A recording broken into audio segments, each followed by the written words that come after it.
মনের কষ্ট সহ্য করতে পারে নাই বলে ফাঁসিতে ঝুলে গিয়েছে, বিষ খেয়ে ফেলেছে।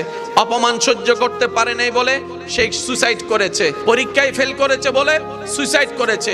কোনো প্রিয় মানুষের থেকে আঘাত পাওয়ার কারণে সহ্য করতে না পেরে সুইসাইড করেছে। কথা বলেন ঠিক কিনা? আরেকটু জোরে বলেন ঠিক কিনা? এবার আমি আপনাদেরকে বলি, আঘাতটা কোথায় লাগে? কানে, পেটে, হাঁটুতে নাকি?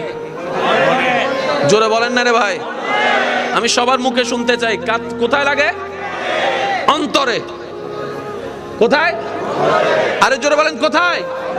কারণ ওই প্রিয় মানুষটা যার থেকে আপনি আশা করছেন তাকে আপনি ব্রেইনে রাখেন নাই, কানে রাখেন নাই, মনে জায়গা দিয়েছেন। ওই মানুষটা কষ্ট দেওয়ার কারণে আপনার মনে আঘাত লেগেছে, আপনার মন ভেঙেছে, আপনি ডিপ্রেশনে চলে গেছেন, কষ্টে চলে গেছেন, আপনি আস্তে আস্তে সুইসাইডের দিকে চলে গিয়েছেন। রব বলে যে এইবার বুঝতে